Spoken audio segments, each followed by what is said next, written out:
Hello everyone. आज हम देखेंगे इस वीडियो में सेट ऑफ लॉसेस के क्या हुए प्रोविज़न इनकम टैक्स में। ठीक है, सबसे पहले आता है देखो इंटर सोर्स सेट ऑफ, जो है सेक्शन 70। इंटर सोर्स का क्या मतलब होता है? Set of loss against income of same head. यानी कि अगर कोई बीएनपी का लॉस है तो सपोज़ मान लो भैया मैं एक बीएनपी का एसएसी हूँ और मेरे 3 बिजनेस हैं। एक हो गया टेक्सटाइल का, एक हो गया कॉटन का बिज़नेस। तो मान लो भैया अगर मेरे को कॉटन के बिज़नेस में लॉस हो गया और टेक्सटाइल के बिज़नेस में प्रॉफिट है, तो मैं उसको सेटअप कर सकता हूँ सेम हेड के अंदर। तो इसका मतलब ये होता है भैया, सेम हेड के अंदर लॉस को सेटअप करना, वो होता है इंटर सोर्स। अब इसके कुछ रूल्स है जो आपको ध्यान रखने। अगर लॉन्ग टर्म कैपिटल लॉस है तो वो सिर्फ लॉन्ग टर्म कैपिटल गेन से ही सेटअप होगा। और स्पेकुलेशन बिजनेस का अगर कोई लॉस है तो वो स्पेकुलेशन इनकम से ही सेटअप होगा। और अगर स्पेसिफाइड बिजनेस अंडर सेक्शन 3580 का कोई लॉस है तो वह अगेंस्ट उसी इनकम से होगा, 3580 की इनकम से ही होगा। अगर क्वेश्चन में दे रखा है 3580 का लॉस है और 3580 की उस क्वेश्चन में कोई भी इनकम नहीं है, तो वह अपन को उस लॉस को कैरी फॉरवर्ड करना पड़ेगा। उस लॉस का हम और कहीं से सेट ऑफ नहीं कर सकते।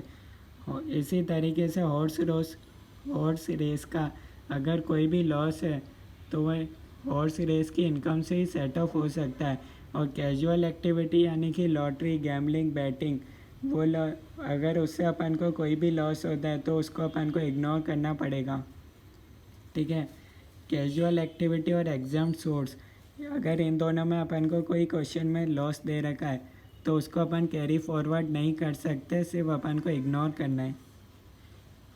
तो ये हो गया भैया सेम हेड के अंदर लॉस का सेट ऑफ करना।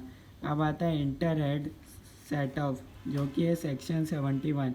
इसका मतलब क्या होता है? Set of loss of one head against income of other head.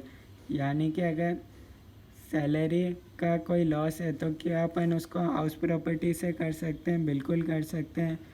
उसके भी लिए भी कुछ रूल दे रखे हैं, उनको अपन को देखने पड़ेंगे।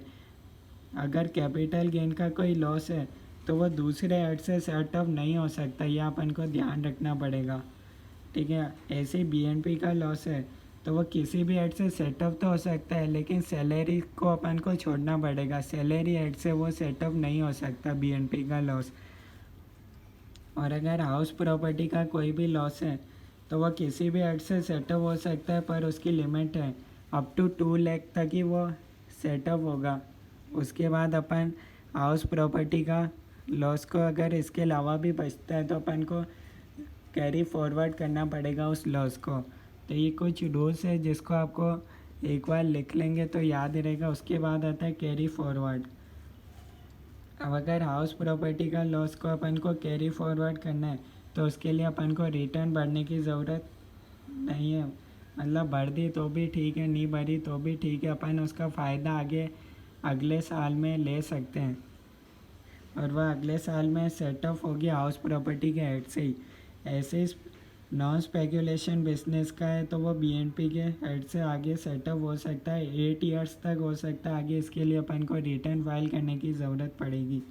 ऐसे ही स्पेकुलेशन बिजनेस का कोई लॉस है तो वो स्पेकुलेशन बिजनेस की इनकम से ही सेटअप होगा अगले साल जब भी अपन कैरी फॉरवर्ड कर रहे हैं। तो वो 4 ईयर्स तक अपन इसको सेटअप कर सकते हैं। उसके बाद ये सेटअप नहीं हो सकेगा, इसके लिए अपन को लॉस रिटर्न भरने की ज़रूरत पड़ेगी।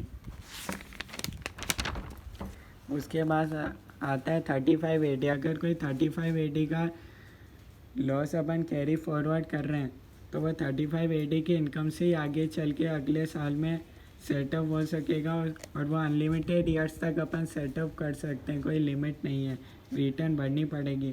कैपिटल गेन का अगर इसी तरीके से लॉस है तो वो कैपिटल गेन की इनकम से ही सेटअप होगा। 8 ईयर्स है इसके लिए अपने पास अगले में, और रिटर्न फाइल करने की ज़रूरत पड़ेगी। हॉर्स रेस का कोई लॉस है तो वो जो अपन ने कैरी फॉरवर्ड किया है तो वो आगे चल के हॉर्स रेस की इनकम से ही सेटअप होगा। 4 ईयर से अपने पास और रिटर्न फाइल करने की ज़रूरत पड़ेगी। और अगर अनअब्जॉर्ब डेप्रिसिएशन को अपन कैरी फॉरवर्ड करते हैं तो वह आगे चलकर अपन किसी भी एड से सेटअप कर सकते हैं एक्सेप्ट सैलरी। सैलरी को छोड़ना पड़ेगा और अनलिमिटेड ईयर्स तक अपन के पास है टाइम। कोई टाइम लिमिट नहीं है कि इतने साल के अंदर ही इसको करना है। और इस अनअब्जॉर्ब डेप्रिसिएशन के लिए भी अपन को कोई रिटर्न फाइल करने की ज़रूरत नहीं है। उसके बाद आगे आता है सीक्वेंस ऑफ सेटअप। अगर किसी क्वेश्चन में ये तीनों चीज़ दे रखी है तो सबसे पहले अपन को करंट ईयर डेप्रिसिएशन लेना, उसके बाद ब्रॉड फॉरवर्ड लॉस और उसके बाद अनअब्जॉर्ब डेप्रिसिएशन। ठीक है, तो ये था सेटअप ऑफ लॉसेस के 100% जो भी कानून थे वो मैंने बता दिए इस वीडियो में। ठीक है, अगर आप इसको रिवीजन टाइम पे देख रहे हैं तो इस एक बार क्वेश्चन जो बुक में दे रखे हैं उसको ज़रूर सॉल्व करें। और इसके अलावा जो बचता है ना, अगर आप इसको पहली बार देख रहे हैं यानी कि नॉर्मल लेक्चर की तरह देख रहे हैं तो ये तो मैंने कानून बता दिया। अब इस कानून को आप एक बार कॉपी में ज़रूर लिख लें और उसके बाद बुक के क्वेश्चन ज़रूर सॉल्व करें, तब जाके आपको एग्ज़ाम में पता चलेगा भैया कितना आया। उसी तरीके से आप एग्ज़ाम को सही से दे सकेंगे। तो एक बार इसको लिख लीजिएगा।